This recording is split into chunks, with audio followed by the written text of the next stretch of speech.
Okay, we're going to talk about educating ourselves a bit here. Look what Aristotle said: the educated differ from the uneducated as much as the living differ from the dead. You've obviously seen this. People who have educated themselves and attained positions where they can do things in business and life that others can't. Take brain surgeons, heart surgeons, and you take other people that have wasted the time to educate themselves, how they differ. Look at the growth mindset compared to the fixed mindset. The growth mindset sees failure as opportunity to grow. Challenges help me grow. I like to try new things. Let's educate ourselves. Just pause the quotes and read them. Pause the video and read them, and you'll see some of the stuff has been taken out of some of the quotes. See if you can come up with what was left out, and then the next one will obviously show you what was left out.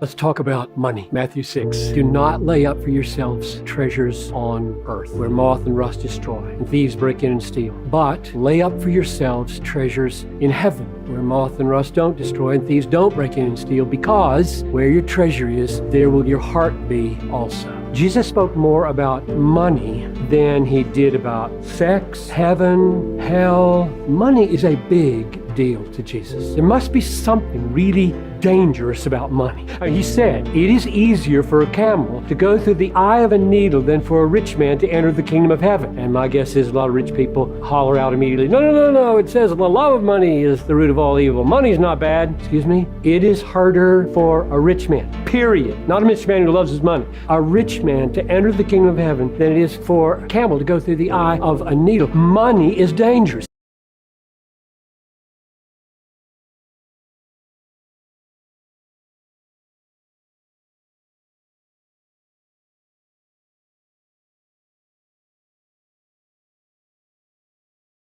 But in other places in Scripture, a lack of knowledge can lead to something far more detrimental. Let me give you a few verses. Hosea 4:6. My people are destroyed for a lack of knowledge. Yes, my people. My people. You see, just because you're His people doesn't necessarily mean that you're just living in a secure place. But I want you to know something. Your lack of knowledge can get you into a whole bunch of danger. Why do we constantly teach our children? If we don't teach our children, they're still our children, but we teach our children why? So they don't mess up their lives. My people are destroyed, he says, for a lack of knowledge.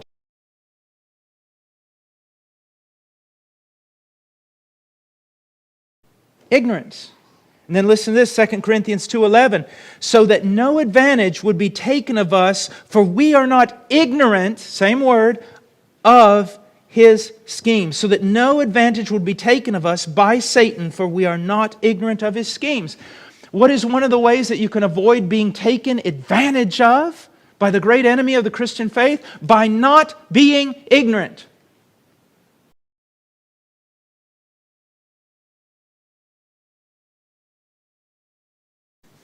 I want to say this also. Oftentimes, we see ignorance as a disability, and we see the ignorant person as a victim. Is that true? We don't look at it so much as a sin. They're a victim to their lack of knowledge, but the Bible never sees it that way. Now look, all of us are born into Christianity as infants, as immature, capable of doing some extraordinarily ridiculous things. But in the Scriptures, none of us are supposed to stay that way.